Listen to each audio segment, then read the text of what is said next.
Hello and thank you for joining us on Journalist Hangout on Sunday. I'm Ayodele Uzubakun. Today on the program, 4,528 Nigerian doctors move to UK in 6 years. Boko Haram members surrender to Nigerian troops as Shehu of Borno says it will be difficult to accept repentant insurgents in Borno communities. JH Weekend Special is on the rising cost of building materials across Nigeria.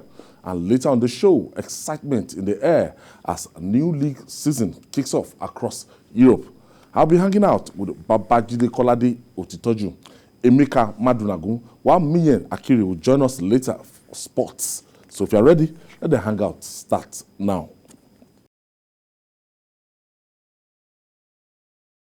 Okay, let's begin with the Nigerian Academy of Letters, which held its 22nd and 23rd combined convocation and investiture of new fellows.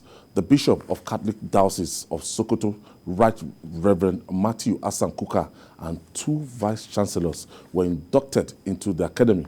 Let's hear the story from Sharon Ijason. The Nigerian Academy of Letters held its 22nd and 23rd Convocation Lecture and Investiture of New Fellows.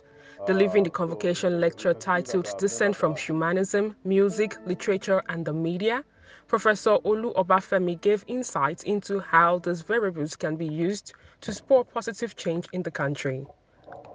And I've said that the media, music and literature should become more prophetic, more politically engaged in raising social awareness so as to restore, rekindle, and promote humanism and humanity.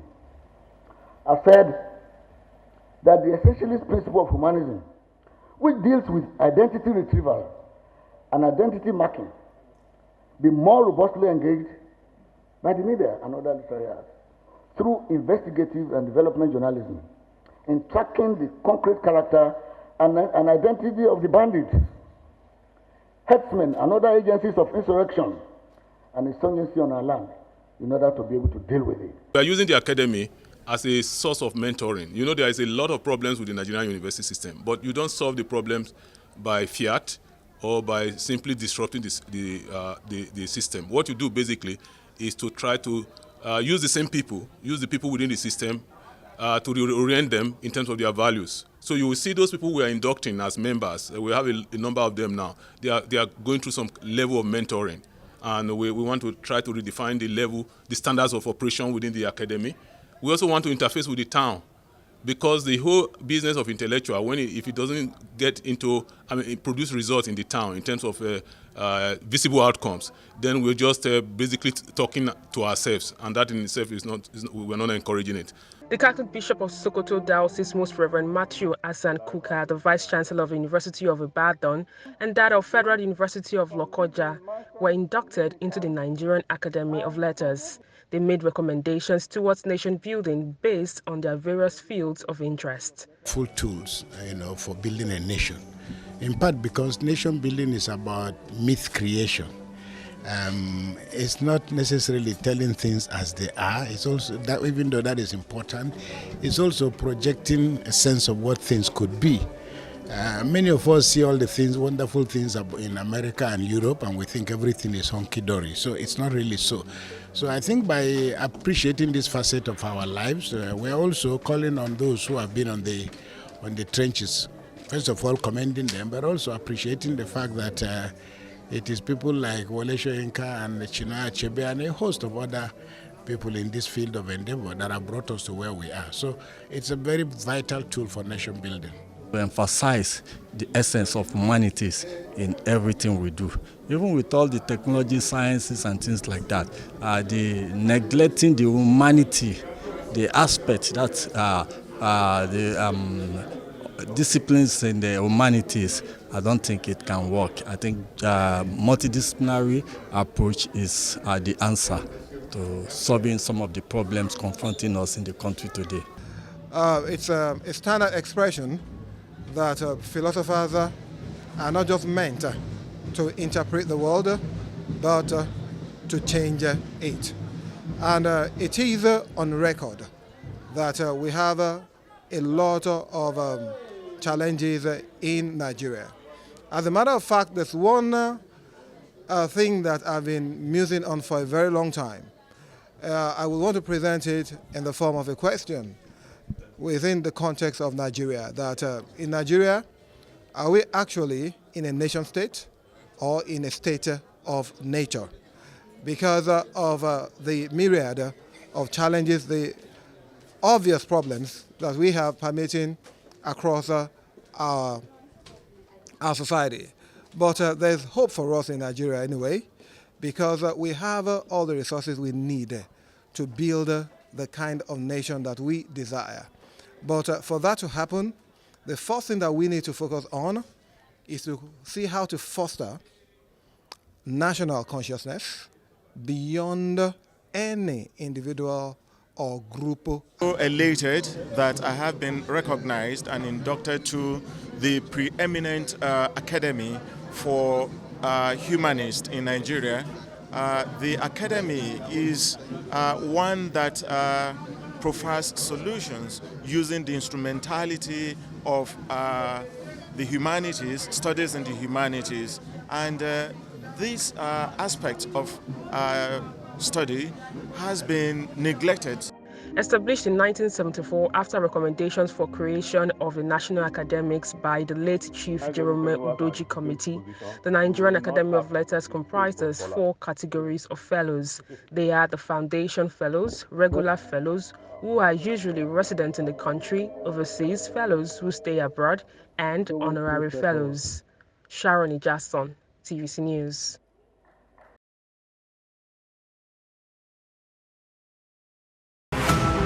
A story by the Nigerian Academy of Letters, which held its 22nd and 23rd combined convocation and investiture of new fellows. Judy, quite intimidating. I attended the event at the famous GF Ajayi main auditorium of Unilag, and I was really impressed. You see, academics are special people, but within their ranks, they have no time for praising people. Nobody got a special recognition as they walked into the hall. Nobody was specially introduced. The job of politicians. The job of the orator was simply to read people's citations. And that was it. And I became so convinced that we have so many brilliant people. It has pleased God to give us so many brilliant people in Nigeria. What we need to beg God to do for us is to equally give us good leaders. Because we've not been fortunate to have good leaders. When we are talking about good leaders, it's not simply to spend 8 years in office and do little things. Yes, Nigerians, you may think our standards are not high, but we need leaders, game-changing leaders. Leaders like that great Singaporean leader. Lee Kuan Yew. Those are the kind of leaders that we need. We have been taking massive steps backwards because the Nigeria of the 60s, just after independence, we were in the same class with Malaysia, with Singapore, with Brazil. Everyone has left us behind. But I still have hope in my nation that one day we will have one great leader and a succession of good leaders will come after that great leader. And then the destiny of our country will change for good. The ugly narrative about Nigeria will change for good. I'm happy. You know, I was very happy to be in the midst of these people. There was a particular academic that came all the way from the US to be honored. When they were reading his citation, I said, man, one human being. I'm telling you.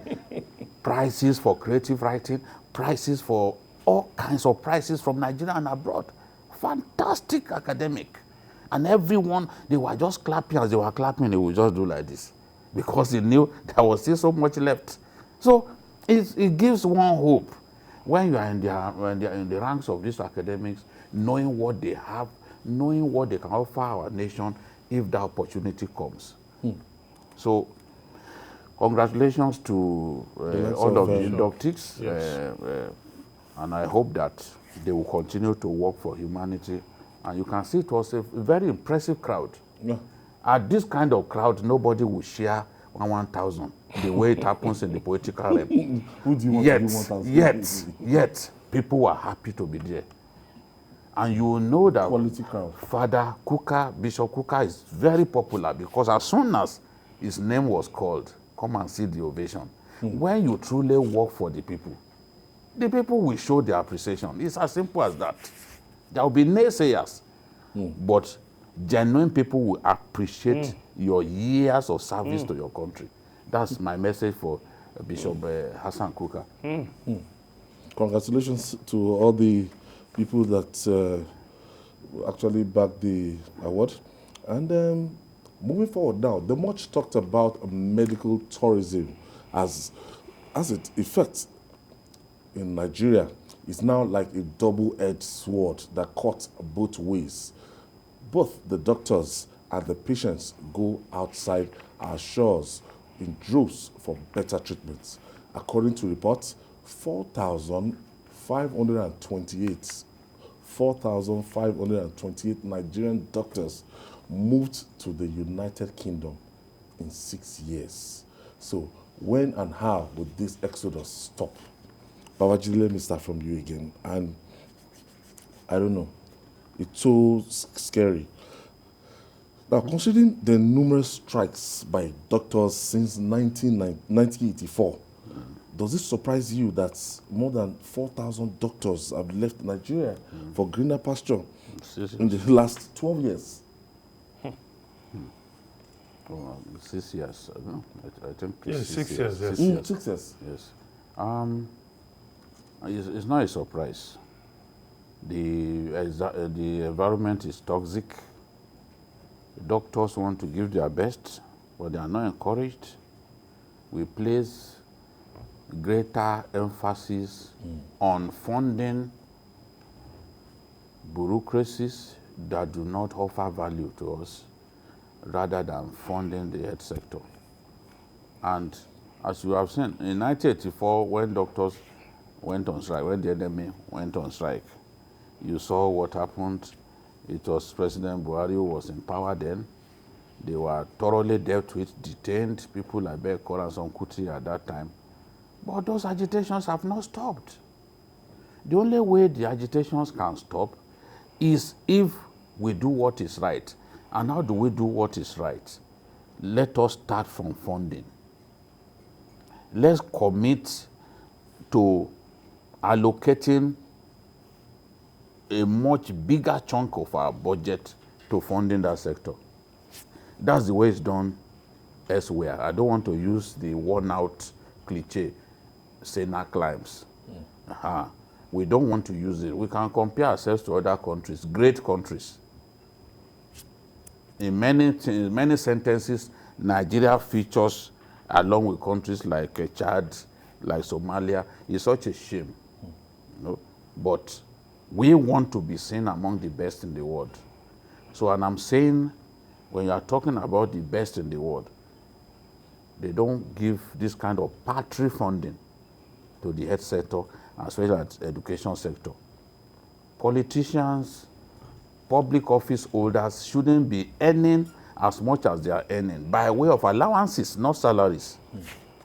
It's not as if their salaries are unheard of. It's the devil is in the allowances that they earn. And those allowances, you and I are not even privy to, to the allowances. They treat it like top secrets. Yes, they don't want anyone to know. So if we can start by funding the sector at all levels of government, fund the sector sufficiently, then we can build as many health centers as possible, both primary and secondary and tertiary health centers across our country, so that we can bring quality health care to the door of the average Nigerian. We really have to do that for the average Nigerian. So this is the thing. Doctors are not simply complaining about their welfare. They are also complaining about the environment, which does not allow them to give their best.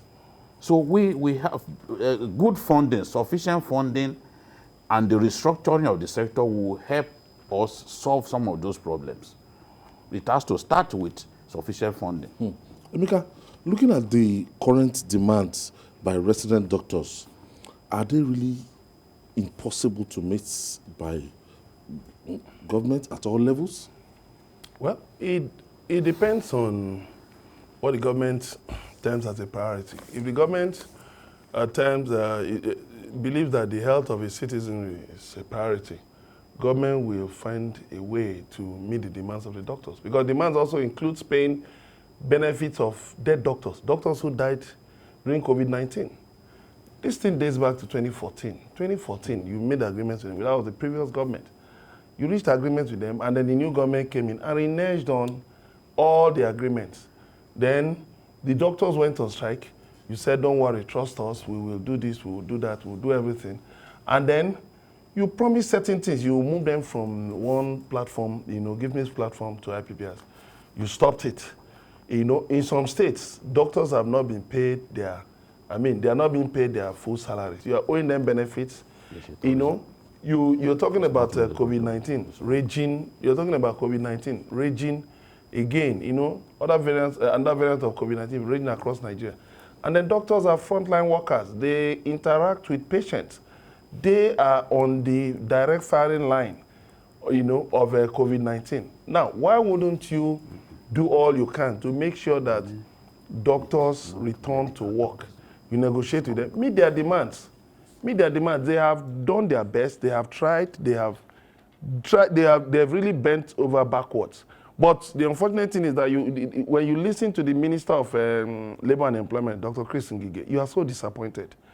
He's a medical doctor, but he doesn't even give hope that that sector needs that government can actually do anything to make the sector better. He just keeps personalizing issues.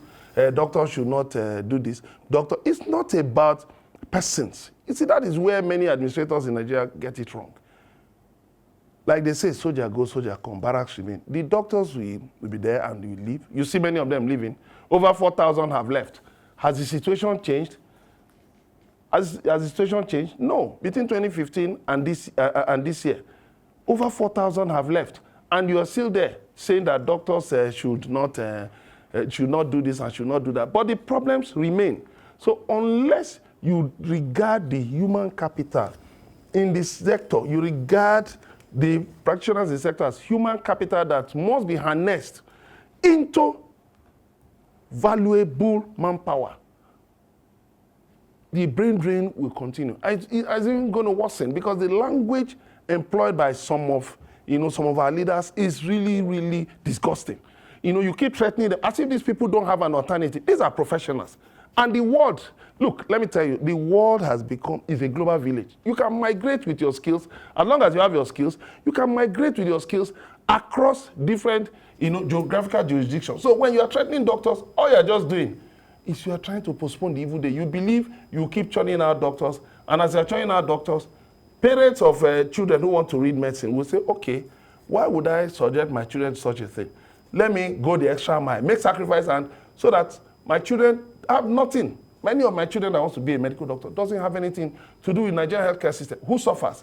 The ordinary people. But the same people who are grandstanding, huffing and puffing, will hop on the next plane and go abroad for medical treatment. What are we talking about? They don't use public hospitals. Do you remember in this country that some years ago a minister, a serving minister at that time, died of malaria, was said to have died of malaria in a British hospital?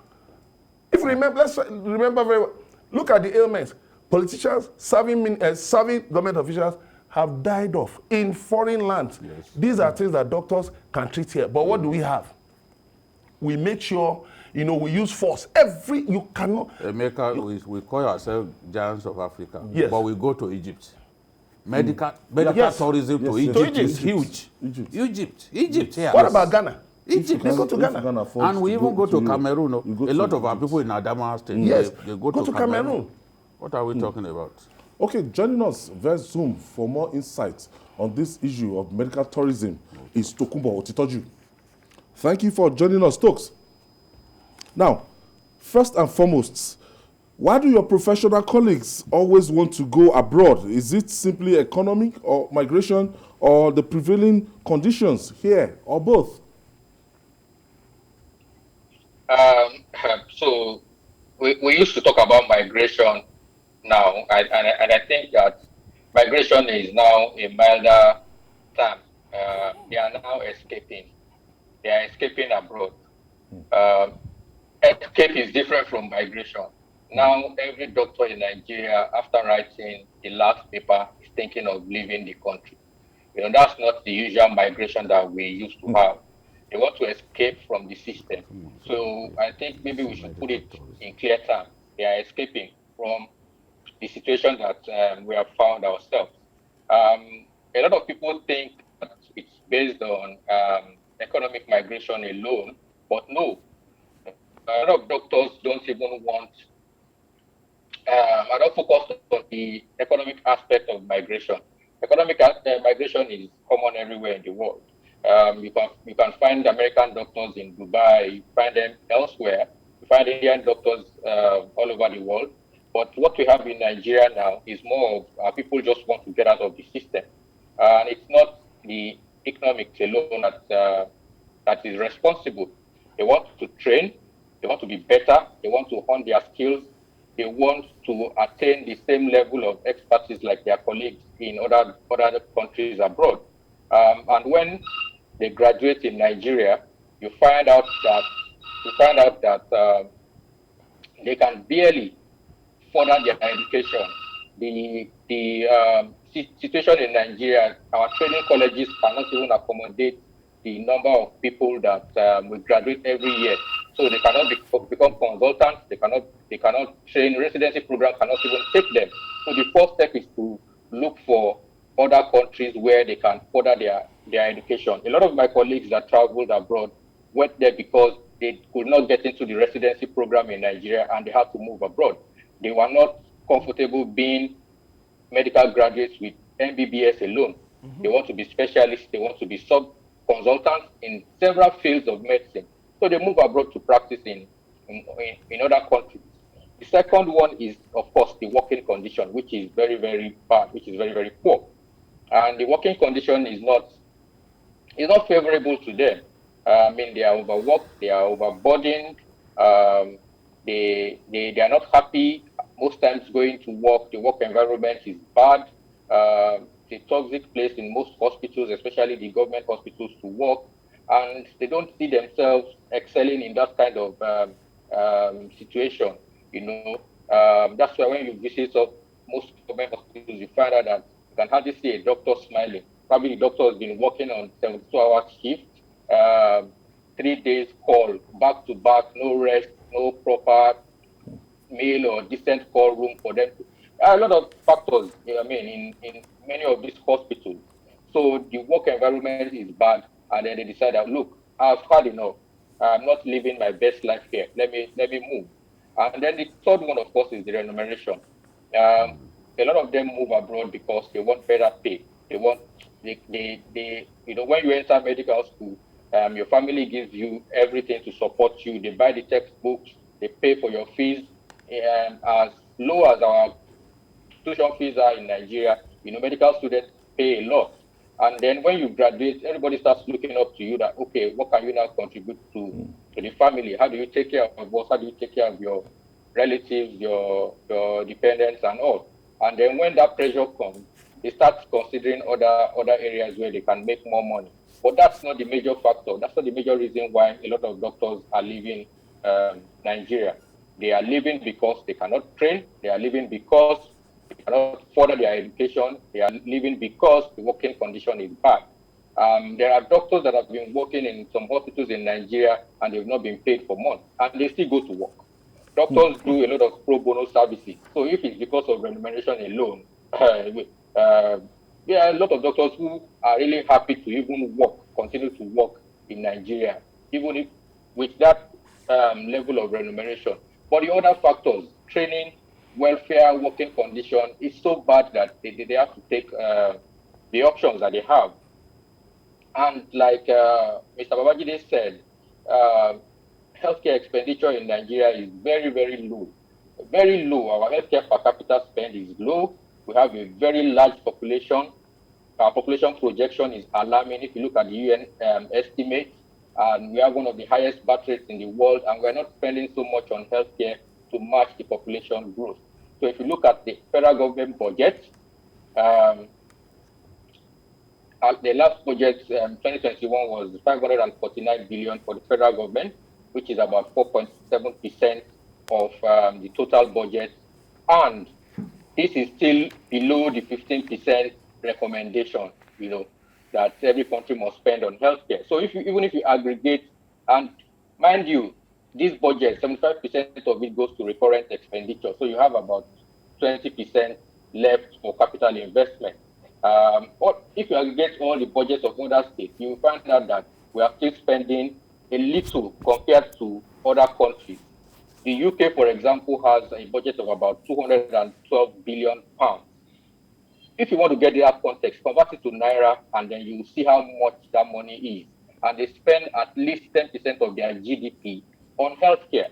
Nigeria spends 3% or 3.8%, between 3 and 3.8% of our GDP on healthcare, compared to South Africa that spends 8.25%, and Kenya spends 5.2% on healthcare. Yes, I can tell you. More than 4,000 doctors in the last 6 years is such a huge number. You agree with me? Now, which countries are they going to, and what are they offering them? So, like I said, they are going to other countries that where they can train. Countries like the UK, countries like Canada, countries like the US as well. But of recent now, they are even going to other countries like Saudi Arabia. They're going to other Asian countries. So it's becoming very, very worrisome that Nigerian doctors will prefer to go to countries like Saudi Arabia, where they are not even as free as Nigeria, but they just want a system that works for them. So and it boils down to the health sector itself. Where do we start from? The funding is low. Government cannot do. Let me just jump in. If you were to go to the UK to continue your career as a medical doctor, as somebody just starting to work in the UK as a medical doctor, how much are they going to pay you? If you are going to Canada or Australia, how much are they going to pay you per month? It's just, we want to be able to compare the wages that they get paid over there with what they get paid at home. So starting salary in most parts of the world, especially the US, Canada, and maybe the UK, some of them get as high as $60,000 per annum. So if you want to break it their down, career, as the $6,000, maybe $5,000 per month. That's 2 million or 2.5 billion per month. And then as they progress in their career, when they become consultants, when they become surgeons, they can start taking home as high as maybe $200,000 per annum. $200,000 per annon is about $50,000 per month. $50,000 per month is about 8 million or 9 million naira per month. So that's a lot of money, and that is the economic aspect of it. Nigeria may not be able to match these figures. Nigeria will not be able to match these figures because of our prevalent economic indices. So we also have to factor in the standard of living in those countries. The standard of living is very high, so a lot of their wages may go into taxes, mortgage, and all that. But in Nigeria, where we have a very low standard of living, at least they deserve a decent wage in Nigeria here as well, because you cannot compare like for like, wage for wage with Nigeria. If we do that, and then no country will be able to match or survive the Western world, because they have more money and they have more resources to put into. Let's talk about practicing in Nigeria now. Are doctors overworked here? Do we have enough, as the Minister of Health once claimed? Do we have enough doctors, as Ngige claimed? As the ideal proportion of population to a doctor? The statistics are there. I mean, the statistics, nobody, the statistics, it's available online. You don't even need to listen to anybody before you can have the facts. Our doctors are not enough. He is judging based on sub-Saharan African standards, which of course we are very close and we stay below the standard. But the global standards, we are far, far, far, far behind.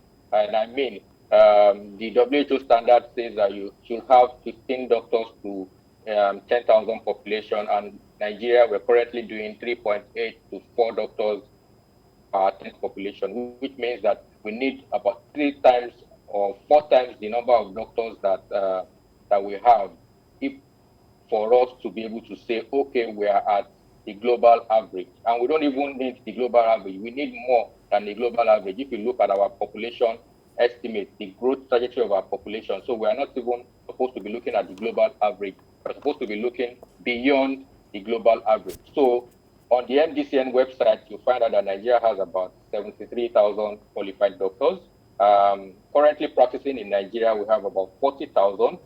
And in the next 10 years, WHO is saying that you guys need to have about 320,000 doctors to match the global average. Now, remove the number of doctors that have retired, doctors that are in other lines of business, the ones that have moved abroad, and the ones currently migrating abroad annually, about 2,000 doctors moving out, escaping from Nigeria annually. Then you will now see the magnitude of problems that we have. So I don't think the minister should be comfortable at all in any way to say that we have enough doctors.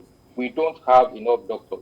We have enough doctors in certain parts, certain cities, because every doctor wants to work in some parts of Nigeria, maybe Lagos, Victoria Island, and Lekki. You can have enough doctors around those places. But when you start moving away from the popular areas, the cities, and you start moving into the hinterland, you find out that in a local government, you probably have one doctor. You may not even have a doctor in a local government, maybe a nurse or a traditional bath attendant in an entire local government.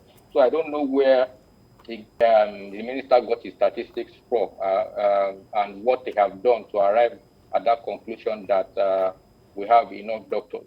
I can say clearly. Can we really stop this brain drain? How would you describe the doctors trained here and the quality of the training they get? The Nigerian doctors have shown over time that they can be the best in their field.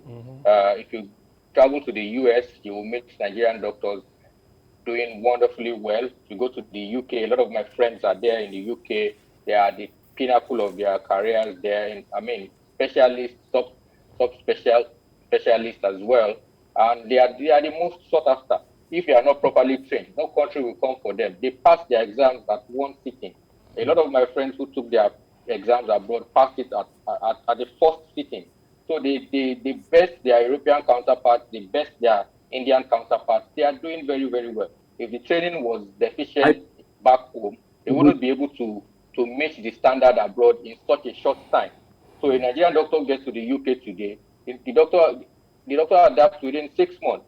It starts to excel. And it's a function of the environment. So back to your question that can we stop this brain drain? Yes, we can stop it by investing more in healthcare, by funding healthcare. And then we have to go back to the... Tokuba. Hello, Tokuba. Yes, Tokuba, Tutoju giving us an insight into what is happening in our health sector. And then I'm sure my producer will still try to reconnect him. Julie, at least we have a fair picture. Hello? Yes. Okay, Tokuba is there. Now, should the air care delivery be privatized here? Should that be considered? So we need to look at it. We need to look at it critically. Where will we get the money from? Our per capita spend now is about $82 per head compared to the global average of $1,200. and look at devaluation and look at inflation again, and you know that we are in a very dangerous situation. So where do we get this sustainable way of financing healthcare from? The government cannot do it. The entire federal government budget match the state allocation to healthcare. It's not enough. It's not enough to push us to the global average of that per capita spend. I just told you now that the United Kingdom plan to spend 212 billion pounds this year. Change that to naira and look at the number of trillions. Where do we get this money from? It's not going to come from the government, not from petrol or oil dollars. We are not even getting enough from that oil dollars again, and our population keeps growing. So we need to find a sustainable way of financing healthcare, and that's when we have to start looking at pulling funds through health insurance. Health insurance will help us lower the cost of healthcare, and then it will help us also improve the quality of services and guarantee affordable and accessible healthcare services to Nigeria. Then again, we need to start attracting private investment into healthcare. Some companies have taken up the challenge down to start investing massively in healthcare. I know some companies in Nigeria like AfriaCare, they've started investing in healthcare, building hospitals and all. We need to start encouraging healthcare, private investment into healthcare. And the Indian model is there. India attracts a lot of private investment into healthcare. In 2018, they were able to attract $697 million. That's about $1 billion investment into healthcare in 1 year alone. So because the Indian healthcare system is driven by private investment. India has poor people as well. Like Nigeria, if you go to South Africa, you find out that private investment dominates the entire healthcare space in South Africa. So we need to start looking for ways of encouraging private investors to come into Nigeria and start investing in the healthcare space. We don't even need them to come into Nigeria as such. Okay, quickly, before we go, Tokumo, to attract private investors in Nigeria. So we need to start seeking alternative means of financing healthcare. Now, health insurance first, and then we need to start looking. Let me ask you this question before we go. Now, let's talk briefly about the current strike. Who is to blame? I think this is not the time to start pushing blames. We all have to share the blame, because it's not the doctors alone. Starting from our communities, starting from the leaders that we have, starting from each and every one of us, our attitude to healthcare. If I ask this question now, how much do you commit to healthcare every year? Your income, what percentage of your income do you commit to healthcare every year? You find out that Nigerians spend a little on healthcare. We just believe that, God is going to solve every problem and every challenge for me. We are not generalizing. We are saying the strike, the current strike, was the current strike avoidable? If it's avoidable, who do you blame for the fact that the resident doctors are back on strike? I blame the government first because, of course, the government owns the hospitals and then they run the hospitals through the Federal Ministry of Health. And then I will blame. I'm not going to blame the doctors. They don't have any blame. They deserve to work better working conditions. They deserve better working conditions. They deserve better wages. They deserve to get the best training in Nigeria. So I'll blame the government, and then instead of dwelling on blames, I would rather say that it is time for every one of us to sit up and see healthcare as population health. It's every one of us. If this sector goes down, a lot of Nigerians will be affected. And then we need to start pushing for proper reforms in the healthcare space. Every one of us, we have a role to play in our communities, in our place of work, ask for proper health reforms. We need to start looking at ways of financing healthcare. We need to go through the insurance way. We need to start attracting private sector funding. The government must know at this point in time that it cannot finance healthcare. We need to start attracting private investments towards healthcare. Government should do more of regulation instead of spending. The money is not there. Hello? Thank you so much. Hello? Tokubo, thank you. I want to thank you for your time. Thank you. All right, Yes. thank you very much. Thank you for Otitoju talking about the crisis in our health sector. It's multidimensional. Yes, Can't just... I'm not surprised because I've engaged him many times on these issues. And I'm not surprised that he's spoken in this manner because he is passionate about better healthcare in our country, but the conditions prevalent are making it difficult for us to achieve our aim of solid healthcare delivery for our people. I just hope that in the next couple of years, things will begin to change. Otherwise, 4,500 plus leaving the shores of our country after being trained by their country in just 6 years. Medical... it will get worse. It will get worse. You go to medical college here, where benefits from training here, and it's cheap to train doctors in our country. It's very cheap. Heavily subsidized by the government. Now, when they need to serve their country, they do not wait to serve their country. They go abroad. It is Nigeria that is the loser at the end of the day. So look at the way it started now. He said they are not migrating. They are escaping. They are escaping. Yes, it's not like somebody running. They just want to leave the environment and go elsewhere. It's just terrible. Emeka, when Tokubo was talking about them escaping, I had another man that look. Of course. If you continue to stay here, you will just die here. Of course. I mean, it's across so many sectors. I mean, if I look back, I remember 1986. I was much younger. My mom retired as a nurse, as a senior practitioner in the nursing sector. And I remember then how doctors and nurses were collecting forms. Saudi Arabia. Yeah, Saudi Arabia and all of that, just because we're relatively young, that my mom didn't collect, they didn't join the exodus. But many of our colleagues, well, I'm talking about specialists, left the country. The best. The best left in different fields, left the country for Saudi Arabia and many other countries. So when we talk about escaping, you see the economic conditions in the country are not favorable. Talking about remuneration, he put it third, but I think it's even first because whenever you get a job in Nigeria, as long as you're earning something, you have at least 3 to 5 dependents. Yeah. So your parents who have spent so much training you, if they are not economically self-sustaining, give back. They expect that you give back, and then your relations. You're a medical doctor, so that is an elite profession. So they expect that something must come back. So what do? You look, you just weigh your options, and then family members could even contribute money and help you hop on the next flight and take off from the country. If there is saying their counterparts in the United Kingdom, 9 million, 10 million. Look at the disparity.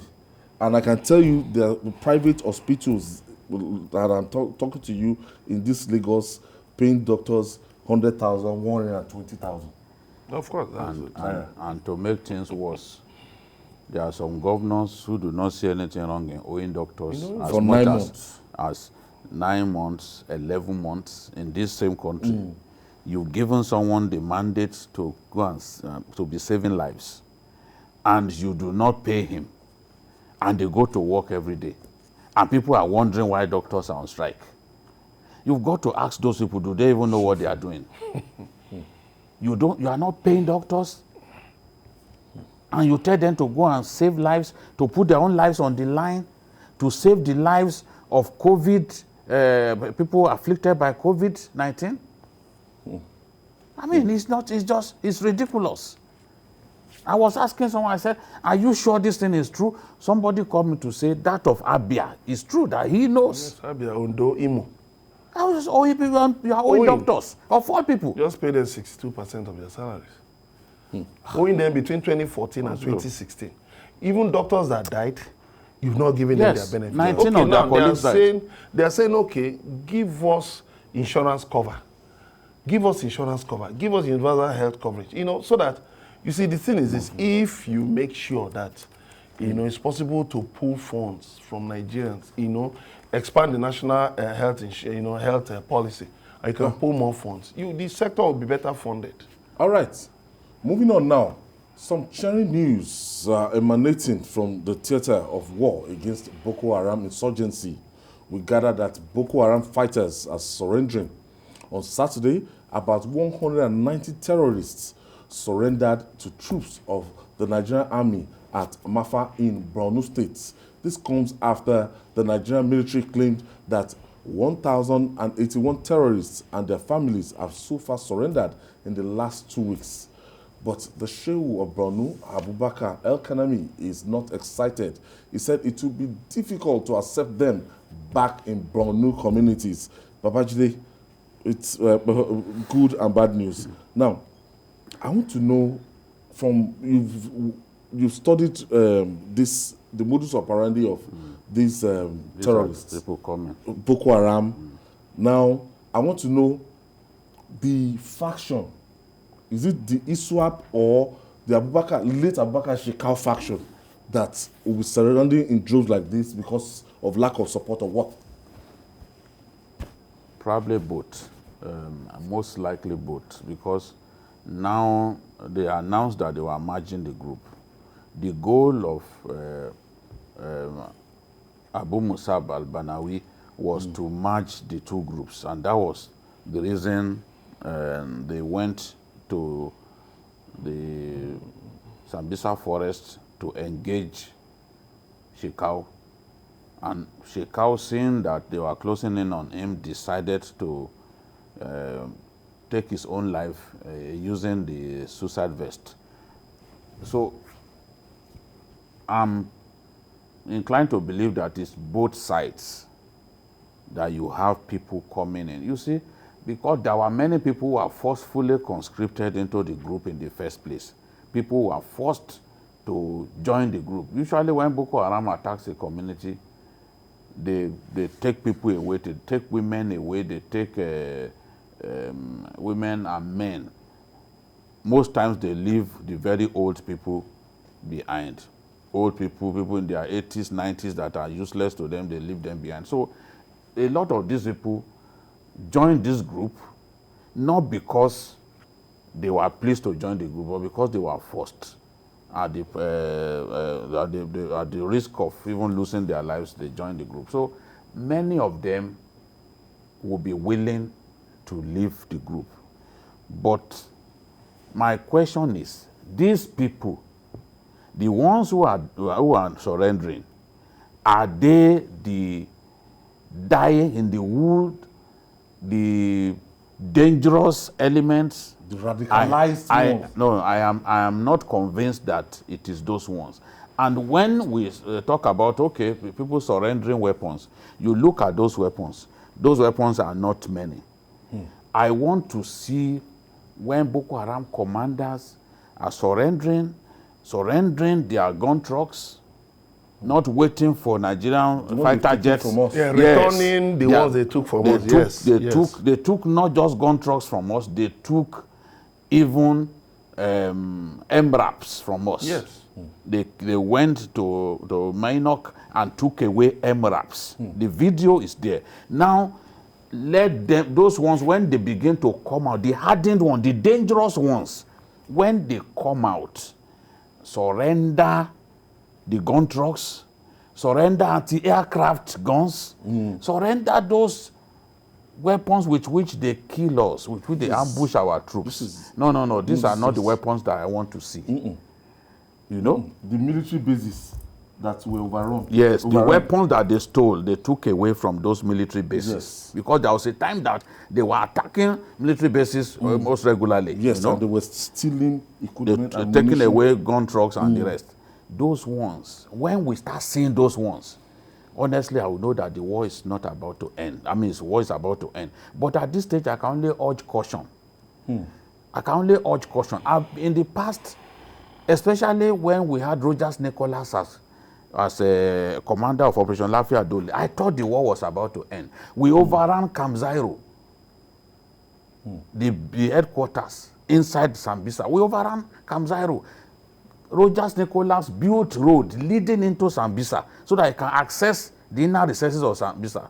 But in spite of that, the war did not end because the enemy is dangerous. The enemy gets funding. The enemy has a way of lulling us into sleep and making us believe that no problem. And then we won't know that they are planning something really big and something really embarrassing. So let us not relax and believe that this war is about to end. Let's continue this war as if it has just begun. Let's not be blinded or fooled. We have more than 100 Chibok girls in their custody. We have only been able to see a few, 2, 3 Chibok girls. It's not time to jubilate. I believe that there is still not war. What they are using to terrorize. No. You don't snatch army bases with this. You don't overrun army bases with this. A lot of them, because when you see them praying, you see huge people at their back. Yes. When they are praying Sai Sambisa, for example. Yes. It's not all of those people that are happy to be part of the group. That is the point that I'm making.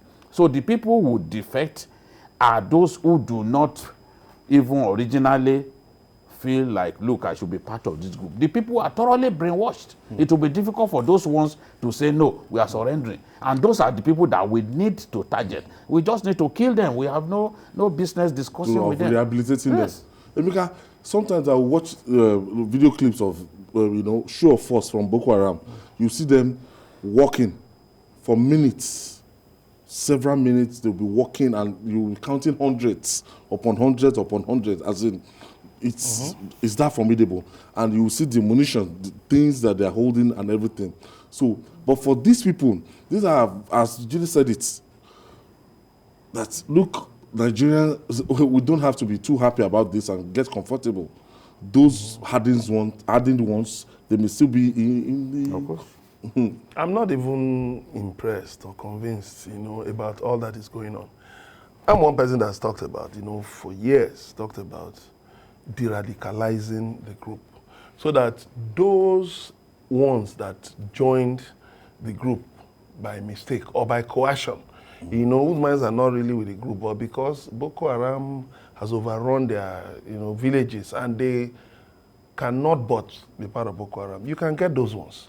But it's not just about telling us they are surrendering. Use them as intelligence tools to go deep, to strike deep into the heart of Boko Haram and destabilize it. And destabilize it and destroy it once and for all, whether it's Boko Haram or ISWAP. It happened in Iraq. ISIS was dislodged. So it is not, it is not as if these people are so formidable. In Colombia, you had the FARC rebels, but the government kept consistently. Look at this in Sri Lanka. Sri Lanka defeated the Tamil Tigers. 25 years. But you see, ours has lasted for how many years now? For more than 10 years. So there must be a target. Like I say, if government is saying, okay, we want to use these surrenders, to destabilize Boko Haram, give us a timeline. And then tell us what you're doing. Don't just make it look as if these people on their own, you are not making any effort. You must tell us the effort you are making, and then you must tell us the timeline. Otherwise, what will just happen is that you will lose some. If there's a resurgence of Boko Haram attacks, these guys will just simply flow back. What are you doing with these guys? Are you just going to allow them go back to their villages, and let them, be free agents, move about freely so that they can, they could be spies. So that they can. No, you must do something. Government must go beyond just receiving it. Because you can even see the Shehu of Borno has said they don't want them. So that we don't have an intended consequence of people, engaging in mob action, attacking them, killing them, lynching them. Because the truth is, they always get even better treatment than IDPs. Yes. People that they created, the problem that those ones are going through, they created it. You then discover that they are better taken care of than IDP. So that is the anger of people that, okay, somebody who took lives, who killed people, you now get amnesty, some form of amnesty.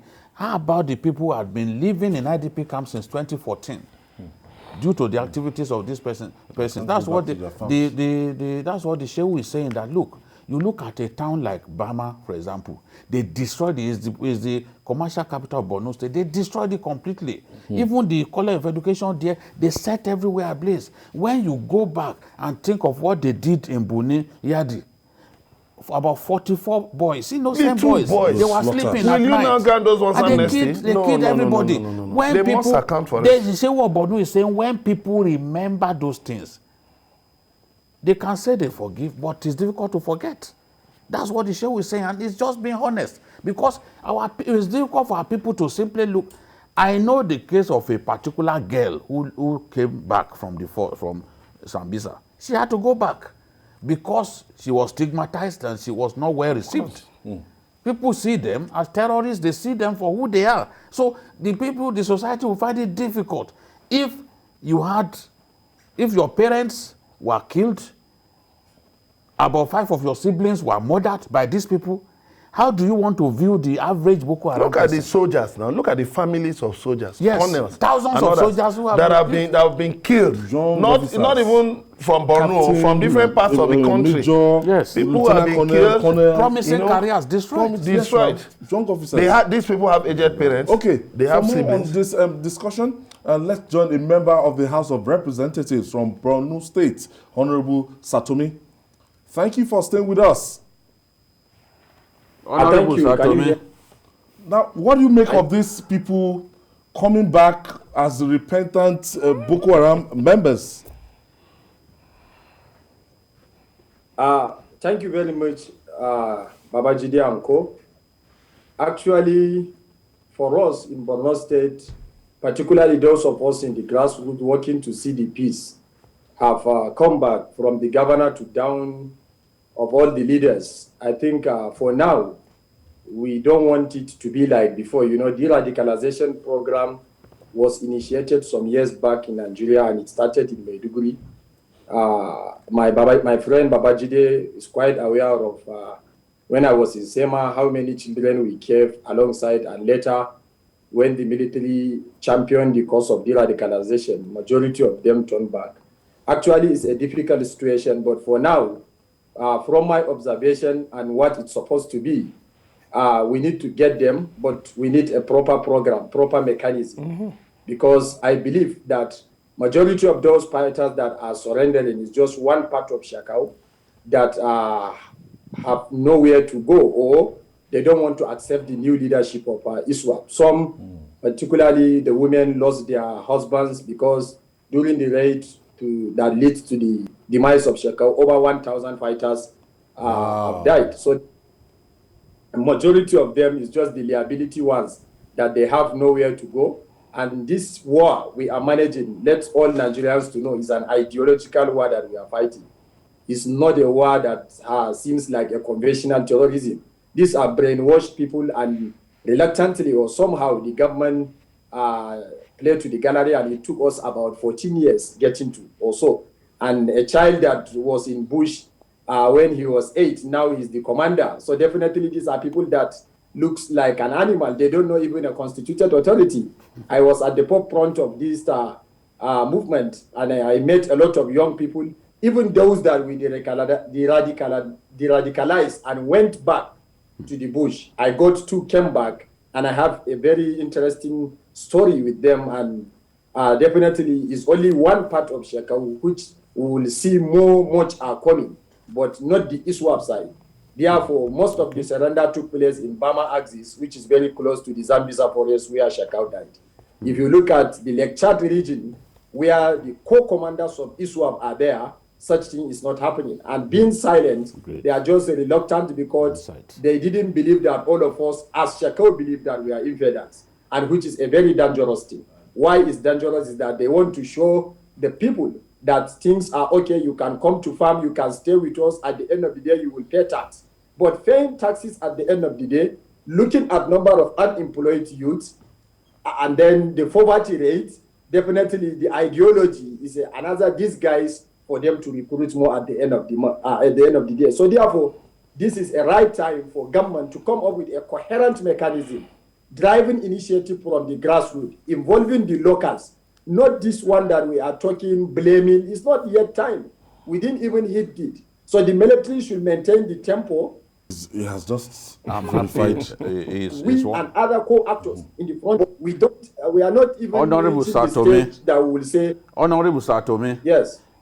Some time ago, we saw a video in which the two factions appear to come together in the bush, and they said they were merging.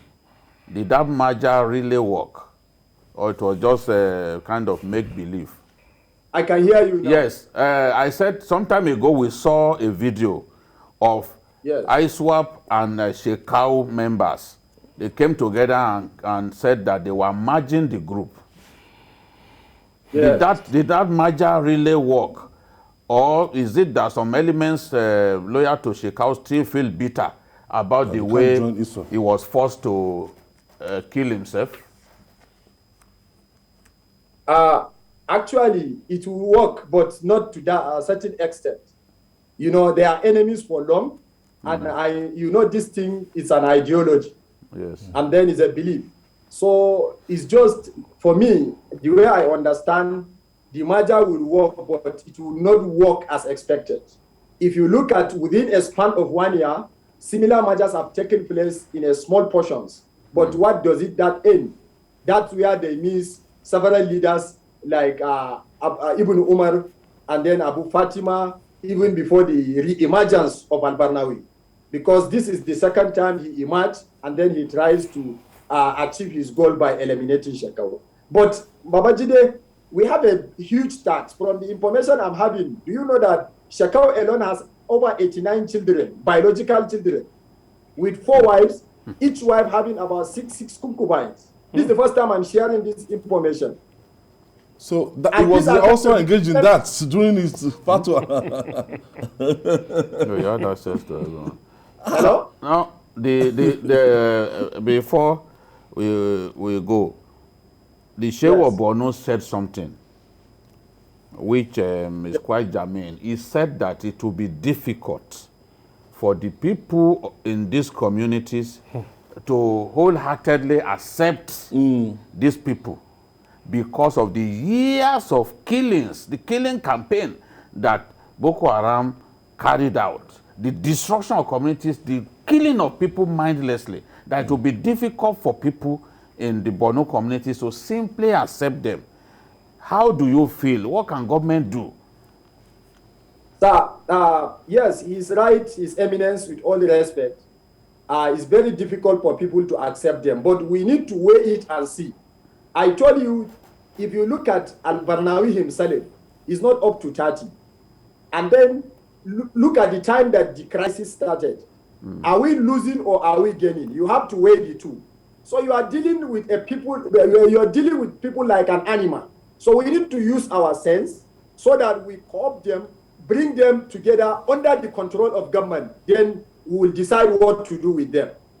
If not, they are, even now, some of us are even skeptical at the level of some few ones that are coming, because they have done it in the past. Yes. They may disguise within us, get intelligent, then use our own intelligence and then execute all what they wanted to execute. That is the exact pattern that Al-Barnawi used to destroy Shehu. He planted people even among his core commanders that he feels are his people.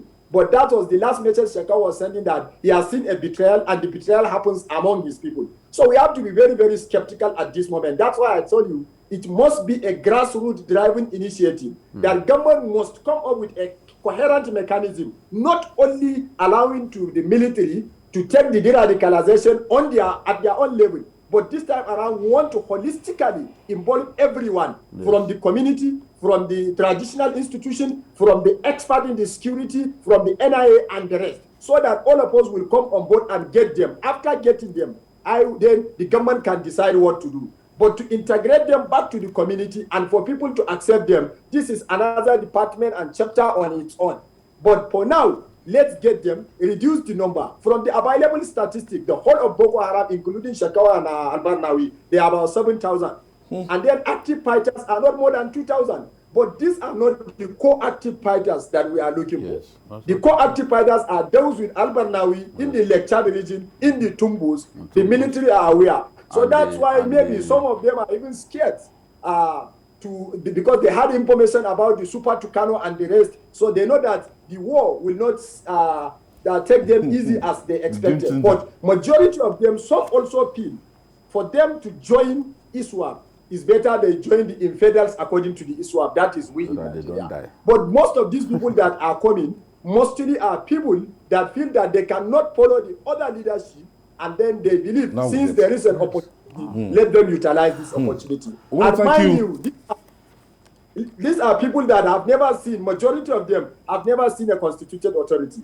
The lady that came and I met, she has a baby. I want to share. She have never seen a banana. When I gave her banana, she was thinking, she was this.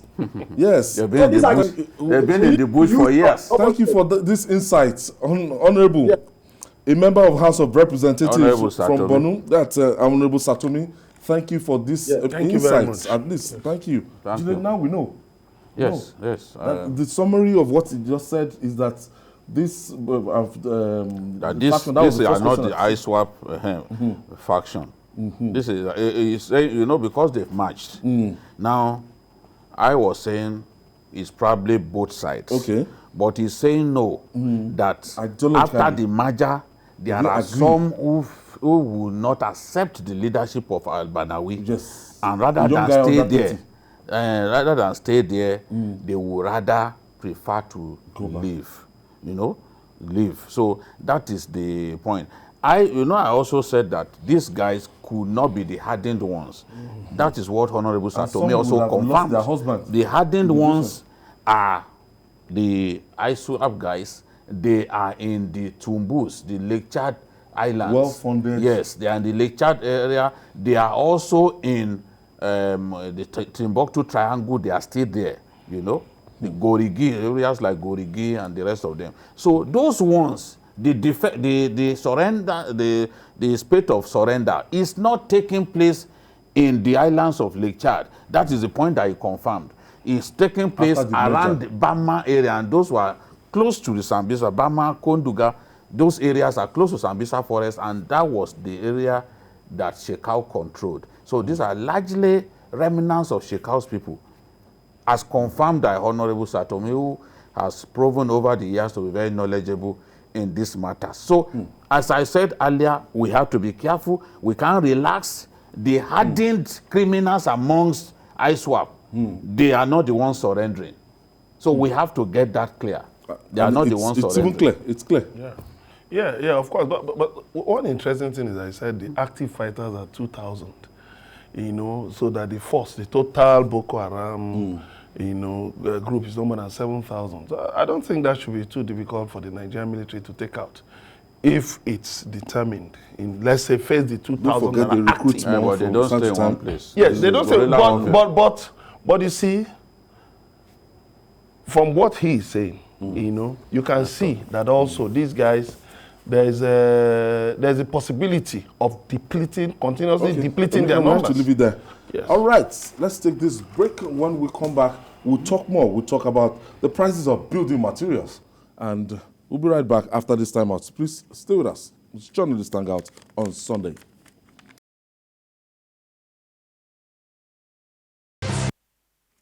Welcome back. This is Journalist Hangout on Sunday, and I still have Emeka Madunagu and Babajide Kolade Titoju in the studio.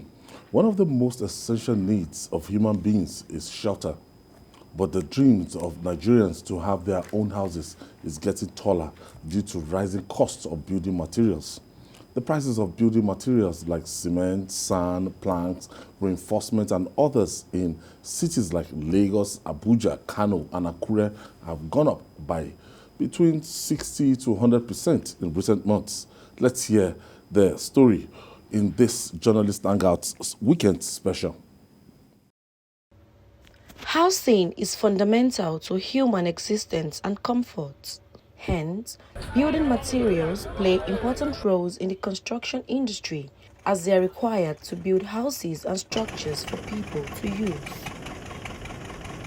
These are materials put together in erecting structures. They contribute immensely to the quality and cost of housing, from what is used in the foundation to the materials for roofing and finishing.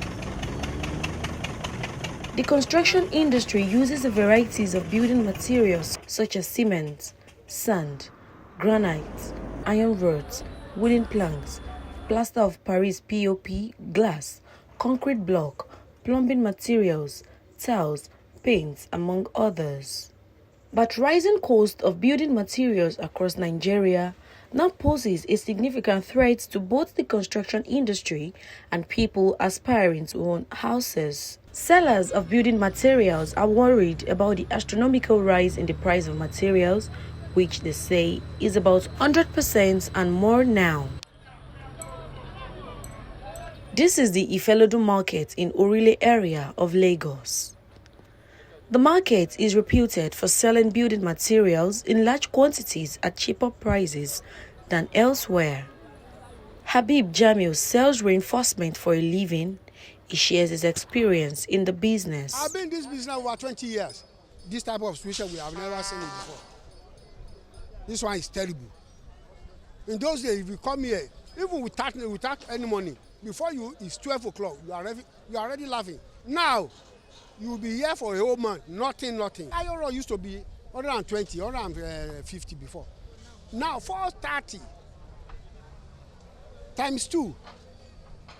So, we people that are sellers, we are suffering. Granite is one of the materials whose price has risen by 100%. Granite, the price now, what we are experiencing now, honestly, is very, very exorbitant. For a trailer load of granite now, brought to our depot here now, almost 300,000 for like 35 tons truck from Kwadi. But about last year, we are still getting it for 190, 180. You can imagine the increment. The price of sand is not an exception.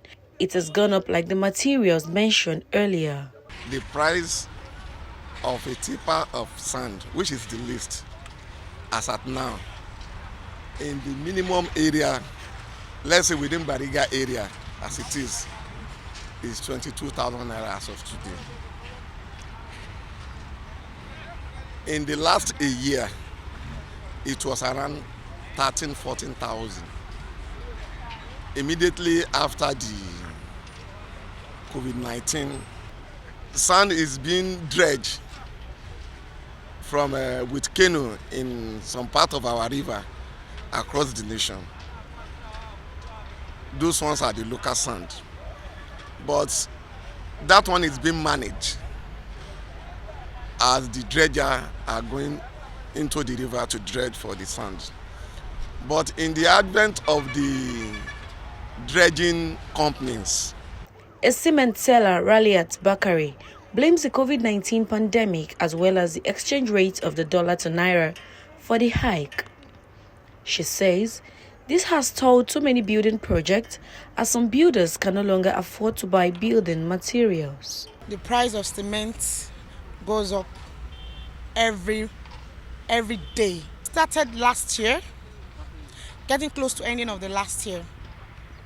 We started experiencing high rates of changing in price, and we all notice that there is inflation in our economic system right now.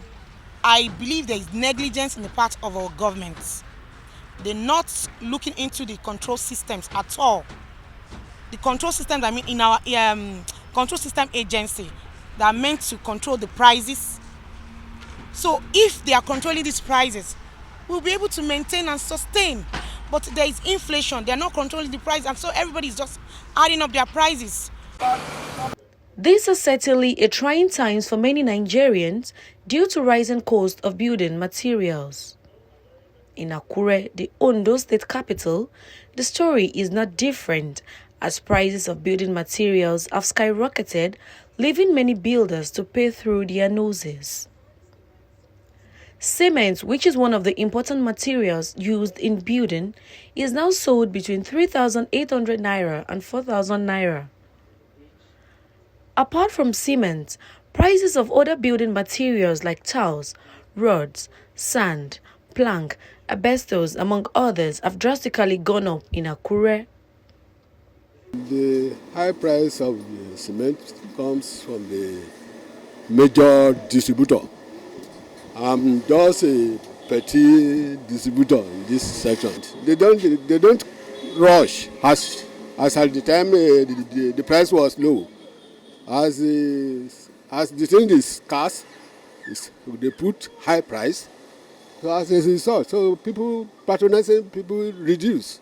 We can't even predict what will happen next. If you buy at, let's say 1,000 today, there's no assurance that you are getting for that same 1,000 tomorrow.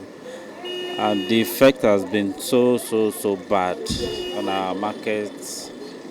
We barely make sales these days. We barely make sales. The prices of building materials in Abuja, the country's capital, has witnessed about 60% increase, putting a lot of burden on both sellers and buyers. Abuja, one of the well-planned cities in Nigeria, is witnessing steady increase in its population as people relocate to the city in search of jobs. This is not surprising, considering the fact that all federal ministries and agencies are headquartered here. Most of those who work in Abuja cannot afford the high cost of accommodation in the capital city and reside in the suburbs. A survey of latest prices in popular building material markets in Abuja shows an uptick in prices. Before now, a bag of cement which used to go for 1,700 naira now sells for between 3,300 to 3,500 naira. Plaster of Paris cement, which sold at 3,200 naira in January, now sells between 4,800 naira to 5,100 naira. 25 by 40 tiles now sells at 1,700 naira, as against 1,200 naira in the past. The price of 40 by 40 tiles has increased from 1,200 naira to 2,400 naira, while the 60 by 60 tiles, which formerly sold for 1,800 naira, now sells for between 3,500 to 4,000 naira. A wide 16 mm iron rod, which used to sell for between 2,800 to 3,000 naira, now sells between 7,600 to 8,000 naira. While a wide 12 mm, which sold previously at 1,700 and 2,000 naira, now sells for 4,700 naira. A wide 10 mm formerly sold at 900 naira has now increased by over 100%. Osita Dim Malowitz has been in the business of tiles for the past 5 years.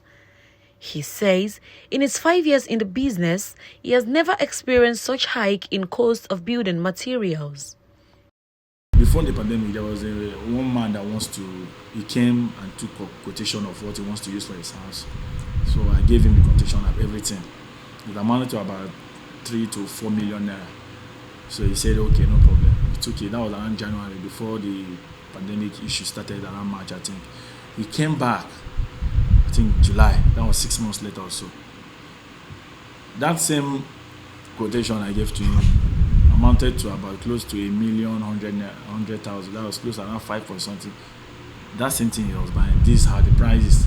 And even the profit I had at that 4 million naira had to reduce, because I had to try to make sure I accommodated. But even at that, the man was feeling the pain. 1.1 million naira. Like some boys here that is using maybe 200,000, 150,000 to do business. They can't do business anymore because of the increment. Patronage reduced a lot. You can see, just watch in our line. There's, I think, four lines in this our particular section. You can see that nobody, because if they enter, they will ask the price. At the end of the day, they will say, let them wait more, that they don't know how they can purchase this thing. Meanwhile, the cost of transporting the materials cannot be overstated, as it is very significant in driving up prices. Mainly we are using diesel for the transportation of for the conveying of the goods. And once there is increment in the diesel, so there must be an increment on the fares for the tippers. Lagos Island before, we are charging at the rate of 6,000 naira on each trip. but now they are charging 10,000 naira. Industry experts have attributed the hike to persistent depreciation of the naira against the dollar.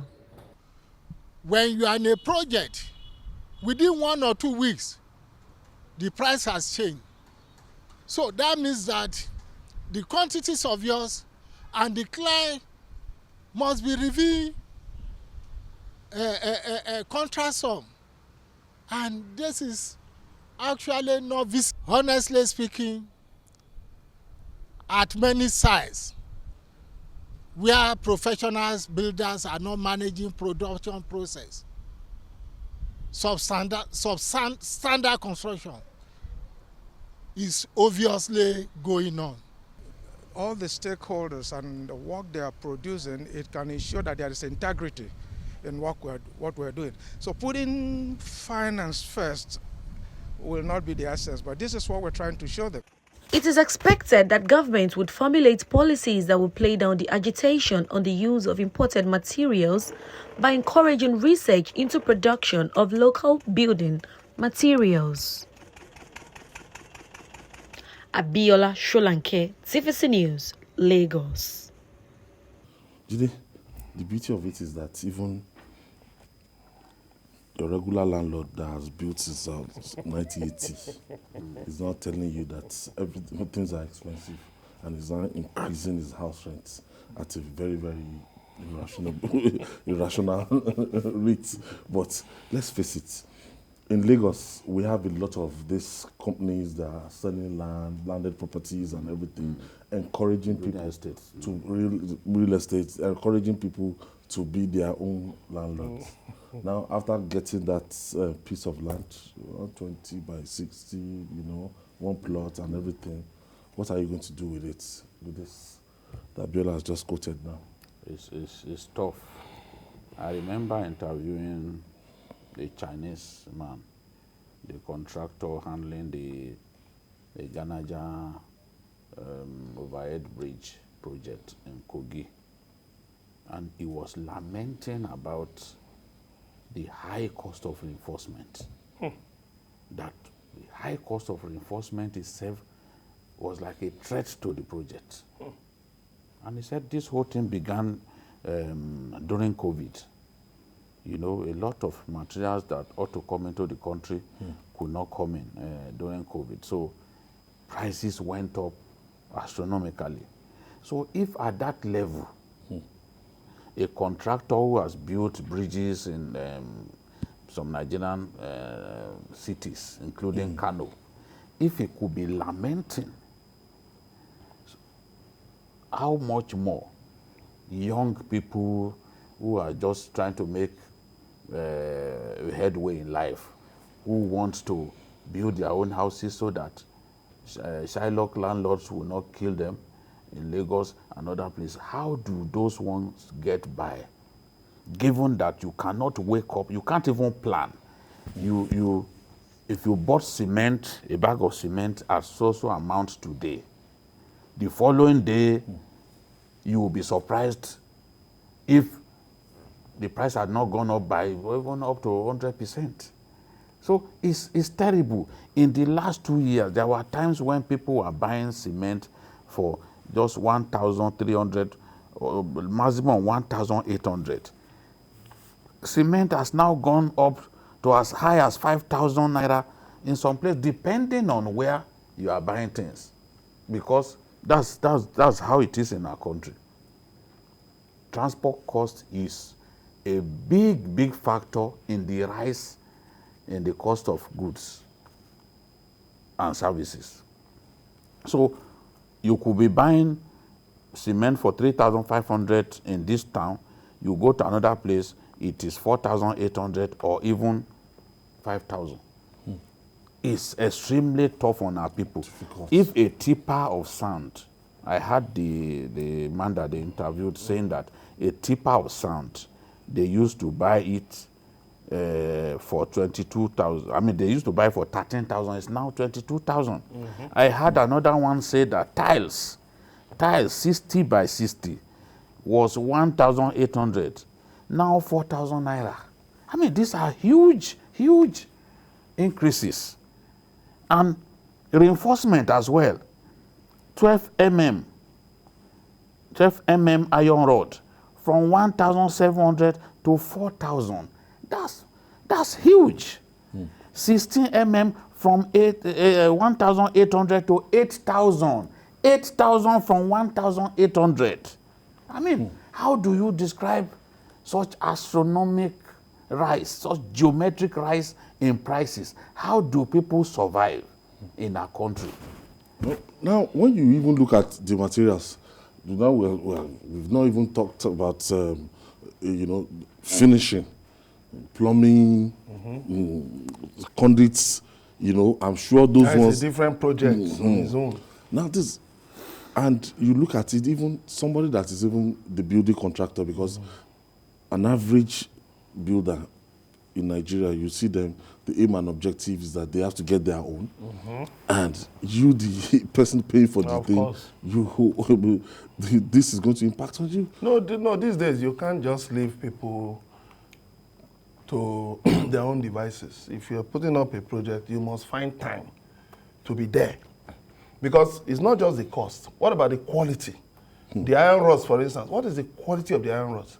Okay, the 12 mm we're talking about, 1 ton is supposed to be 93 pieces. But sometimes people could reduce that, and give you like 85 pieces, 80 pieces. Even 16 mm. It's 16 mm, it's a 53 pieces. They could reduce it. They could reduce it to 40 pieces. They are talking about the tiles and all those things, even the sand. Some of these things, for instance, like sand, where the problem is cost of transportation. Because sand is not imported. But this is rainy season. So like one of those people said, the dredgers have to go with canoes out to go and dredge. But when the rains, subside, you will see that, of course, the prices will drop. But if the price of transportation does not drop, then even if the price of sand comes down, there will still be, still that marginal increase. So the problem is that, even in the US, for instance, right now, price of wood, plywood have gone high. But, efforts are being made to bring down these prices by next year. So there must be deliberate effort for government to make sure that these prices come down. Because even you also have the problem of dealers. They put in so much money, bring out cement, and then now adjust these prices according to their own whims and caprices. Sometimes they even make it scarce, make products scarce, so that when people keep demanding and demanding, and you now say, okay, no, we've added 500. Somebody who has a project and doesn't want things to go bad, he will just, okay, bring it, add the 500 naira, bring it. And then who loses at the end of the day? And then the quality, what about the quality of blocks? Quality of blocks, many people are now even producing blocks by themselves, hand-molded. How, as against vibrated. What is the quality of the block? What is the measurement? A block that's supposed to be, 225 mm by 225 mm. What is it getting to that measurement? Are we getting the measurement? People cutting corners. Look at even pipes. Look at even the plumbing pipes. There's the one they call biscuit pipes. Those ones can break easily. Before you know what's happening, when you pump water in your house, it will leak. You'll be wondering, where is this water disappearing to? It's maybe pressure. Earth shifting, the earth shifting, pressure has burst the pipe. So you want to buy the very good one, it's 3,008 for 4 mm. So a lot of all these things, what do landlords do? They just shift, property owners, and they just shift the cost to the people who rent them. And at the end of the day, poverty remains a vicious cycle. Poverty circulates. Yes, so government needs to look at all this. It's not that these things, the problems are not surmountable. Yes, we know COVID did its own, but moving into 2022, that will be more than a year after, the lockdown has been lifted. There must be deliberate efforts. And then again, clearing goods at the ports is still a problem. It's still a problem. So when somebody has to pay demurrage because his or her goods have been at the ports for some time, the person will just simply shift the cost to the buyers. It's as if everything, with this double-digit inflation rates, it has affected everything. So it's not just building materials alone, and it's telling on everything. Everything, and it's making living in our country brutish, making life difficult. You see, it's unfortunate that I have to say this. People see you on TV, they think you have so much money. The pressure... I tell you that people slide into my DM every day. The pressure is huge. There are some messages that you get. You are forced to do something because you know that clearly this person is in serious distress. You are forced to do something. We can't talk about those things. We can't talk about the extent to which people pile pressure for you to assist them. The moment you begin as a Christian or as a good Muslim, the moment you begin to say, oh, this person disturbed me, this person, I gave this person money, the reward that God ought to give you, you've lost it. So there are many things that people do, not me alone, not you alone, not Emeka alone, that people do just to save some people from embarrassment or unnecessary hunger. That's to tell you how bad things are in our country. And I won't be surprised if now students will soon resume. School fees. School owners, because inflation does not spare anyone, school owners too have a way of increasing school fees in line with prevailing economic conditions in our country. So it's terrible. There has to be measures taken by government to drive down prices. Drive down prices, make life more bearable for our people. It just has to happen. Yes. No one is saying, you created all of these problems, this and that. But what we are saying is, government has a responsibility to make life more bearable for the Nigerian people. How they want to do it, how they want to do it is up to them. There are many options. But if we don't do it, the number of people who are poor will keep expanding. If we don't do it, the vicious poverty cycle in our country will keep expanding. That is just the truth. We just have to tell ourselves the truth. People are going through a lot in our country, Ayo. A lot. People are going through a lot. They may not be shouting about it, but it's an inner pain. It's an inner pain that a lot of them are going through. Try to go to your village and stay for 3 days. You see how many people will keep coming to your house to come and ask for money. You see people who cannot pay school fees, who will come to you and say, please, I have this problem. How can you help me? Even when you go to church, outside of the church, people are waiting for you for one favor or another. People are going through a lot. Some are asking for just 1,000 naira. People are going through a lot. To eat the next meal. See, pay attention when you are driving to work sometimes. You see people trekking. If you are caught up in traffic, you see, it could be a young girl. You now imagine where you first saw her trekking. That girl could be trekking up to 2 kilometers. In traffic, just monitor. Begin to do it today. You see, you think that she's just enjoying this road. No. They don't have money. And she's trekking. People are going through a lot. People can't eat. Even when they want to eat, they can't eat what they want to eat. I've been told that even yam now, these days, they slice yam into many parts because it's difficult for our people to buy one tuber of yam. Yes. Yam is so expensive. People want to eat it now. It was one of our senior management staff here that told me, and she even snapped the picture. She have seen something tuber of yam sliced into like 4 places. So that people can afford it. Yes. If a tuber is 1,500 or 2,000. Sachet milk, they started it. When people could not afford the big, what did they do?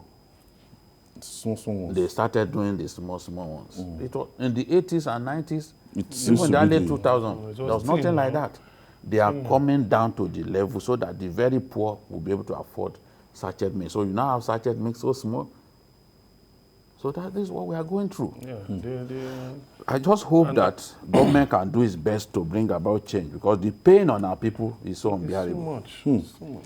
All right. And finally, league football has returned across Europe, and the most exciting league in the world, the English Premier League, kicked off at the weekend and already living up to the hype.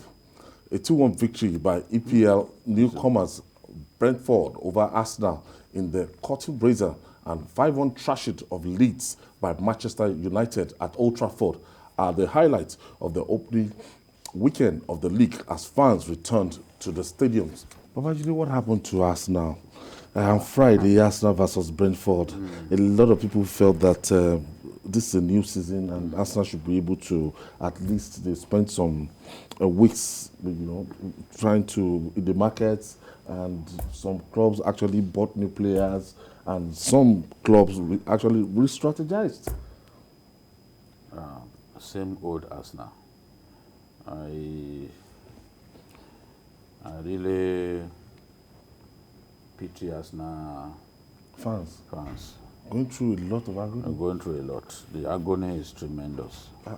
And even Kagame of Rwanda lambasted. And in my house, majority of them are Arsenal supporters, including my mom. So I don't want them to fight me today. As if you are rubbing yes, you don't kick a man who is down. Arsenal started the season with a loss. Alphabetically, before the season starts, you see Arsenal on top. Up, number one. Because of the A that starts. So they've lost that alphabetical entitlement to the number one position. Because once the match came, they got beaten 2-0. I don't think Arteta, yes, Brentford, newly promoted. In how many years? I don't think Arteta is the right man for Arsenal. But that's for the management of Arsenal to sort out.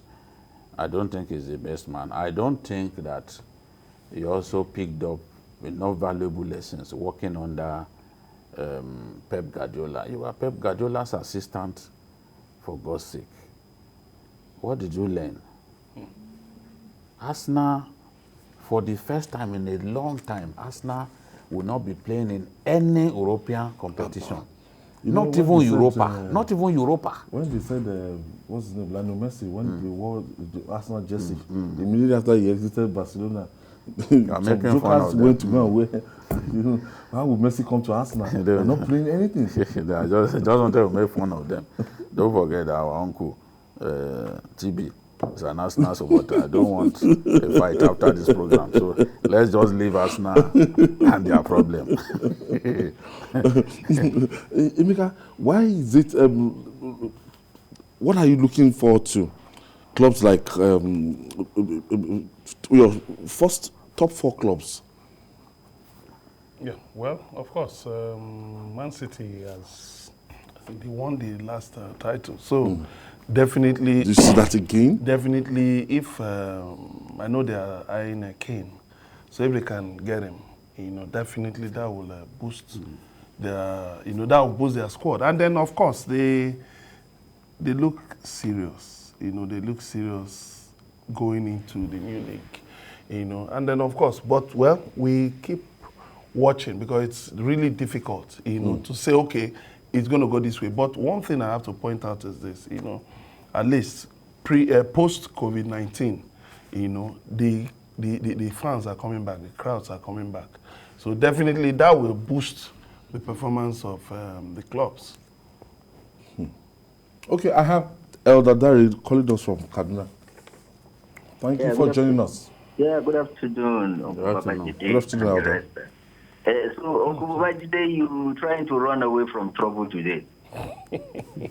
It's good anyway, Majamosani. But like you rightly said, I think something is fundamentally wrong with us now. Arteta is not the right man. After how many seasons now? Are they still experimenting with him? They should learn lessons from Chelsea. Lampard bought the materials for Tuchel, and Tuchel is now trying to, use the material effectively. I think Arteta should be shown the way out. But well, like Babajide said, Arsenal are one of the most patient fans I've ever seen. Year in, year out, no trophy, but they still remain. Well, I just pray that they will see the need to ask Arteta to go and rest so that Arsenal will be rightly, where they belong. Good afternoon. God bless you guys.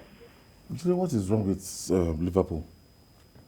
Liverpool has started the season on a good note. And the good thing about Liverpool is Virgil van Dijk is back after losing the bulk of last season to a horrific injury. So he's back.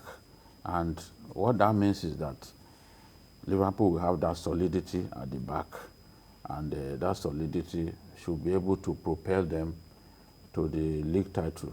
I'm not saying they will win the league. I don't even want them to win the league. But Sir Alex Ferguson said that attackers win you matches, but defense win you trophies. So once you have that defensive solidity, it can be the base upon which you win titles in this game. So I believe that Liverpool will up there among the best. By the time this season ends. What about the sudden move of Lionel Messi to PSG? And now looking at it now, it's as if PSG all of a sudden is now a very popular club in Europe. Looking at their fan base, looking at their followers on Twitter, looking at the £90 million they made just selling jerseys alone. Yeah, of course. It's a very smart move, business-wise and all of that. It's a smart move, and I hope Messi continues to be their lucky charm, lucky charm for the club, and that they are also able to manage that lucky charm very, very well. It's a profitable investment, but we wait and see, because of course Messi is a big name, he's a big brand, But you must manage it well. You must handle it well. Okay, I have Omale from Abuja. Good afternoon. Yes, good afternoon, Omale. Yeah, thank you so much. Well, I'm so happy that the English Premier League is back once again. And for Arsenal, well, I think this is the best time to allow Mikel Arteta to go.